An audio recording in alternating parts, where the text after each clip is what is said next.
خبره ده د اوس چې راغلی ما په دې لپاره راغلی ما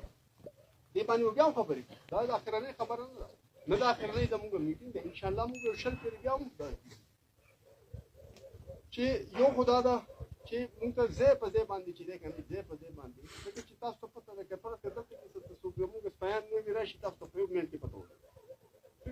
چې ستاسو راځي موږ ته پته لګي ځای په ځای دلته کې 20 کسان راجمع شو هلته کې 15 کسان هلته کې په جومات کې اعلان وشو چې یاره پاکستان را روان دی ټول اسلحه راوباسي دا ټول موږ ته پته لګي دا تاسو وکاو د هغې وجه دا ده که فرض که ما طرف ته یو سویلین راواغوښتو نو زما دپاره هغه ټیرریسټ دی زما خاورې ته یو سویلین راواغوښتو ما ته پته نشته چې هغه څوک دی که هغه ستا وردی واره دی په خپل ځای کې پوسټونه جوړېږي بیا خبره کوم چې یو پوسټ جوړې زه به تا ته ګزارش کوم چې ته 3 جوړ ٹھیک شو ټینټ هغه جوړ کړي ما ته پته نشته چې هغه که ستا سپایي دی په 0 لاین ته راغی او هغه هلته کې چې دی که نه